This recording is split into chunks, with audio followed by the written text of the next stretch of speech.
চতুর্পাশটা হাগিয়ে নেত্রা করে রাখে, ঠিক আছে। মই ওই মানুষগুলো অনুরোধ করিম যাতে যেটি সেটি হাগিয়ে মানে পায়খানা করে নেত্রা না করেন। আসসালামু আলাইকুম, ইয়া হাবিবি কাম টু ইজতেমা। আমি এখন উপস্থিত হয়েছি আমাদের আসামের নামনি আসামের ধুবড়ী জেলার গৌরীপুরে, যে বিশাল আয়োজিত ইজতেমা শুরু হতে চলেছে। ইসলাম ধর্মাবলম্বী ভাইদের যে গণসমাবেশ ইজতেমা, সেই ইজতেমা প্রাঙ্গণে এসে উপস্থিত হয়েছি। আপনারা হয়তো জানেন সবাই, তারপরেও বলছি যে 21 এবং 22-23 ডিসেম্বর থেকে এখানে ইজতেমা শুরু হতে চলেছে। সমস্ত কিছু আপনাদের এই ভিডিওর মধ্যে দেখানোর জন্য আমি চেষ্টা করব। আর সবার কাছে বিনম্র অনুরোধ থাকবে যে আপনারা এই ভিডিওটা বেশি বেশি পরিমাণে শেয়ার করবেন, যাতে ইসলাম ধর্মাবলম্বী যারা আছেন, মুসলমান ধর্মপ্রাণ যারা জনগণ রয়েছেন, তারা যাতে ইজতেমা প্রাঙ্গণে খুব সহজভাবে আসতে পারে, সেই স্বার্থে বা এই তথ্য জানানোর জন্য তাদের কাছে এই ভিডিও পৌঁছে দেওয়ার দায়িত্ব কিন্তু আপনাদের। এখন দেখুন এই সামগ্রিক পরিবেশটা, এই পরিবেশটা দেখলে নিশ্চিতভাবে আপনারও খুব ভালো লাগবে। হাতে একদম সময় নেই। 21, 22 এবং 23 ডিসেম্বরে এই 3 দিনিয়া কার্যসূচি নিয়ে এই বিশাল ইজতেমার আয়োজকার নিজে থেকেই প্রত্যেকজন মানুষ, হাজার হাজার লোক এভাবে ইজতেমার কাজে নিজেকে নিয়োজিত করছেন। ওয়ালাইকুম আসসালাম। হুজুর কোথা থেকে আসছেন? আমরা বরপাড়া থেকে আসি, কলকাছিয়া। সামগ্রিক পরিবেশটা পর্যবেক্ষণ করে দেখলেন, তাতে সুবিধা অসুবিধা কি অনুভব করলেন?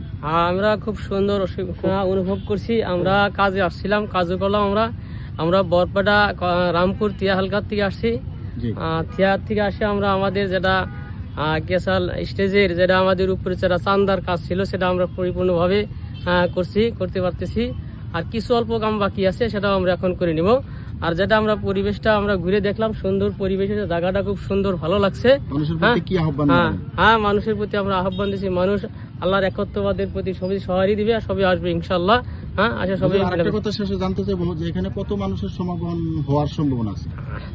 এখানে হয়তো আমার আইডিয়া হয়তো 20 লাখেরও অধিক মানুষ আসার সম্ভাবনা আছে। আপনারা যদি ইজতেমার ঠিকানাটা জানতে চান, তাহলে ধুবড়ী জেলার উত্তর গেরামারি গৌরীপুরের পাশেই এই ইজতেমা হতে চলেছে।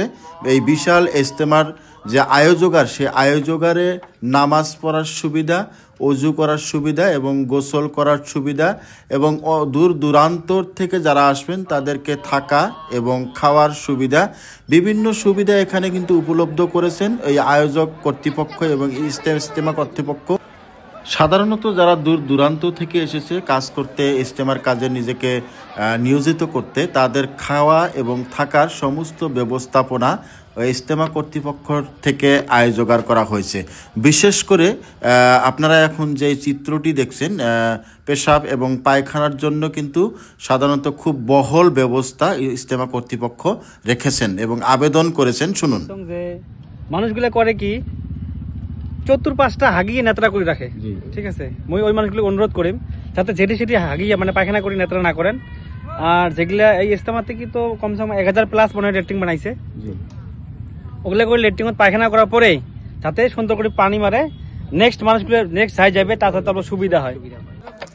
নিশ্চিতভাবে ইজতেমা কর্তৃপক্ষ পেশাব এবং পায়খানার জন্য খুব ভালো ব্যবস্থা করেছেন। আপনারা স্ক্রিনে দেখতেই পাচ্ছেন, হাজার হাজার টয়লেটের ব্যবস্থা এখানে কিন্তু মজুতিকরণ করছে। সেই কাজ কিন্তু দ্রুত গতি চলছে। এই ছিল ইজতেমা প্রাঙ্গণের সবিশেষ তথ্য। যতটুকু সম্ভব ততটুকু আপনাদেরকে জানানোর চেষ্টা করলাম। অবশ্যই আপনারা ইজতেমা আসবেন। আবারও বলছি, 21, 22 এবং 23 ডিসেম্বর থেকে এখানে এই বিশাল ইজতেমা শুরু হতে চলেছে। ইসলাম ধর্মাবলম্বী ভাই বোনেরা যারা আছেন, তারা অবশ্যই ইজতেমাতে অংশগ্রহণ করবেন, ওয়াসিম সবের ভাগী হবেন। আসসালামু আলাইকুম।